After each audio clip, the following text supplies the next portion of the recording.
I mean, we're just gotten to our halfway point. First time Coach Izzo pops out at practice. It's great to kind of see him, kind of congratulate him on the year. And I know our guys were excited at the end to be able to love him up. Like I said, finished practice 8. Feel good with where, what the first 8 practices have looked like. It's not perfect, but a lot of guys getting reps.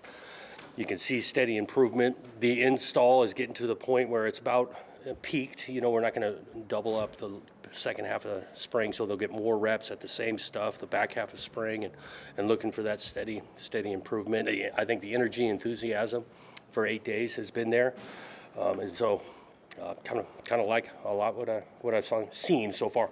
I asked Brian about this the other day, but when you do go through the install, knowing the portal, knowing the machinations of it, how much do you try and dial back? How much do you kind of keep it steady to go? Yeah, it's not a huge consideration in my mind. I mean, I think we're invested. These guys, we're not going to hold things until late.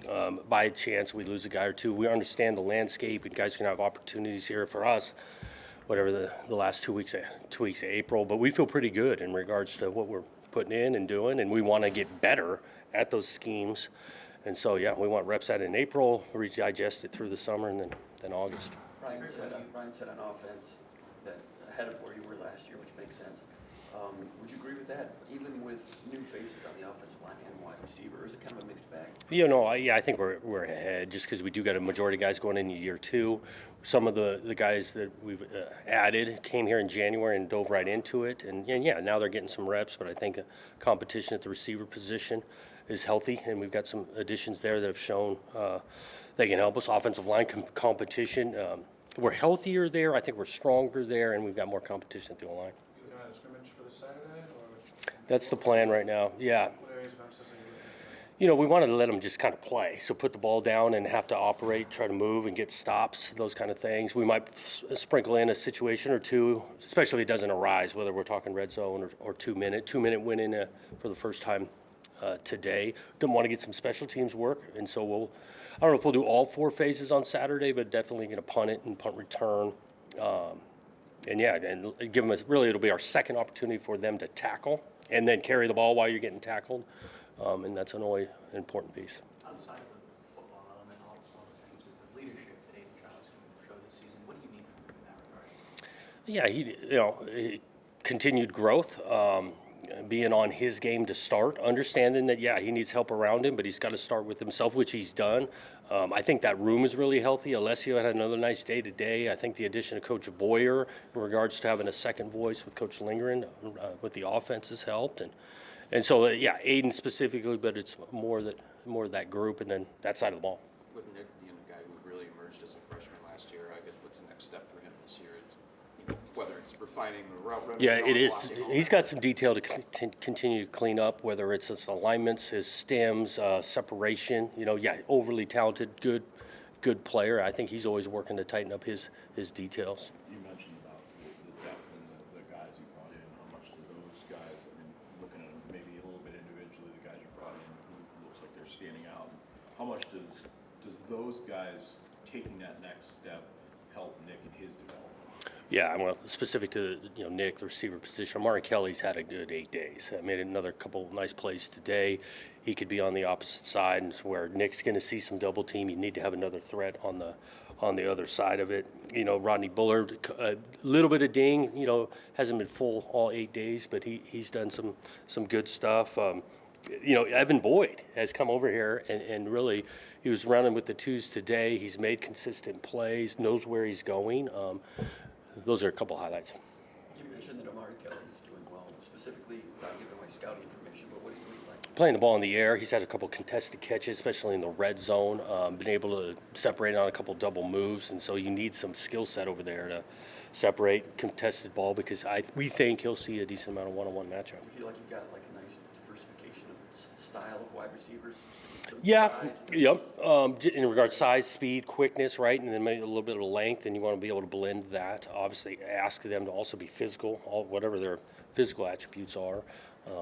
We've got some of that. When you talk about the talent of some of these newcomers, there's guys from all sorts of different levels, guys who were Big Ten schools and play since high school, D2, the whole nine. I'm curious, when you are sort of recruiting these guys and you set up your recruiting strategy, how much are you monitoring these different levels? Yeah, I mean, it's a piece as you evaluate who the competition is. Same way in the high school level. We did want to make a premium of had it on tape. So snaps, starts at a previous place, and have some stats. And with the majority of the guys that we were able to get do have experience in college football and playing it.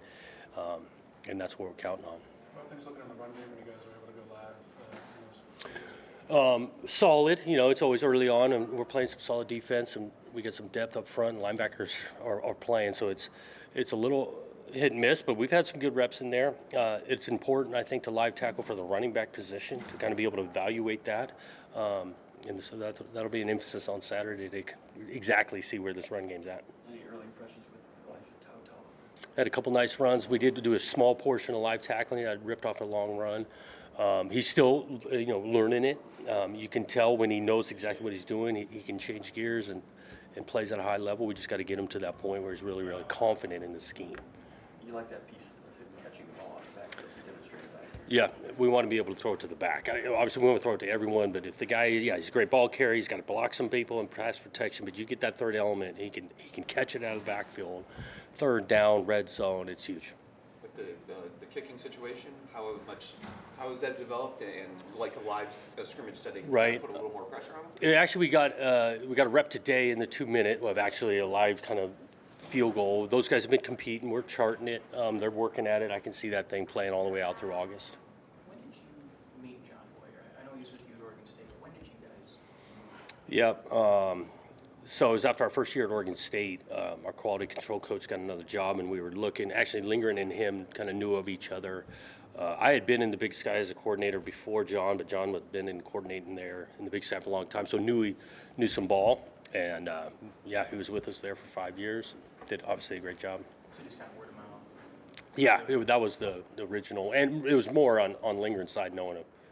How have those extra coaches now on the field maybe Yeah. helped and done different? It does. The handcuffs are off, and not just every position now gets multiple eyes, multiple hands on, the meetings type, the contribution. It's great. I think it's great for the profession in regards to developing more and more coaches.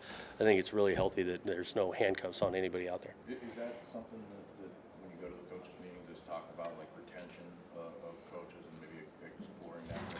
Yeah, retaining, but also developing, and so these guys can go get other opportunities because they got actual experience. They've run a meeting room now, or they've run drills, and we've got a lot of that with our assistant kind of position coaches. There's times where they're taking over the group and running the meeting or the drill. New faces on the offensive line.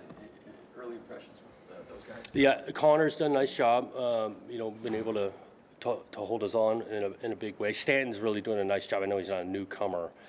Luca, a little bit of advantage, kind of had a good idea on the scheme, is brought a voice to that room that's been really, really nice. So Luca and Connor kind of stand out newcomer-wise. You mentioned Stanton. Is he trying right side also, or is he? Pretty much at left. He's pretty comfortable. He's playing at a high level there, so we're not moving there yet. You have new center situation. Matt's done well. Center, that's a little bit more, making all the calls and all that. We're pleased with where he's headed. Think about where the tight end position, when you got a lot of guys back who have experience. Yep. So you stay healthy for that spot. Where can that go this year? How much can that help you? Yeah, the health is a big part. With Parachek not getting a ton, counting on him this summer to be full go. Mike and Jack had a touchdown pass today. Those two guys are their experience. You throw in Parachek, those three guys, we feel like we can do a lot on offense with that. When you talk about Luca's voice, I'm curious how much of not to call it a rarity, but I guess how rare is that with linemen to have that sort of voice? Yeah, maybe a little rare on the just being newcomer, right? New to the group. That's pseudo-established. A lot of guys back, and some of it's because of the way he comes across, and he's not about himself. He's just trying to energize others. He's complimenting others, bringing them along. He's been great. On defense at that nickel position last year, Gross was there, and Snow Yep. was there in the 4-3. What were some of the guys? Yeah, up in the air. Odd Day's getting some reps over there. DT's getting some reps over there. James Blue, those guys have a nice job. We got a lot of rotation going on in the secondary, so it's not locked in on a single guy, which we don't want it to be. Is there some safeties that can slide? Yeah. Nakai could play nickel. He's done a decent some of it this spring too. With Tatum coming back, how has he been maybe integrating and physically and He's kind of using a lot of different places? Yeah, physically he's been moving.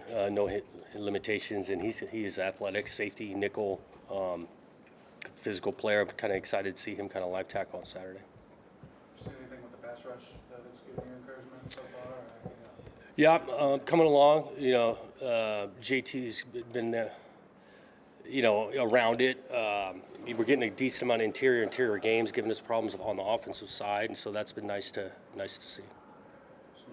some new faces on staff too. How's that transition going? Yeah, like the James Adams addition, experience. I think he's connected well with that group already. Him and Blue hand in hand. Obviously Rossi overseeing it, but I've liked, and Rossi's verbalized to me the addition. Just watching James operate, and I feel good there. We speak to Boyer. He's comfortable with that offensive staff, the scheme already, and he had some relationship with Aiden, so that was kind of stage was set for him. How you doing? You enjoy this football stuff? I kind of am, man.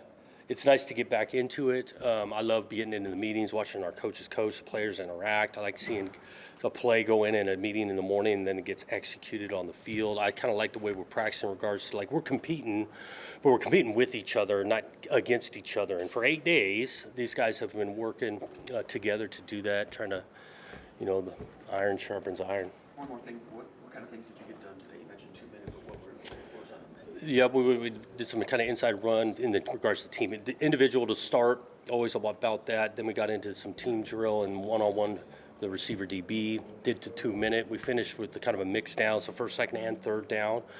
Did a spotlight, so the 5 minutes, and just kind of highlighting a couple one-on-one matchups, and the guys always enjoyed that. The whole team's kind of watching. That's when we pressured the kickers, so the whole team's watching for a couple of kicks.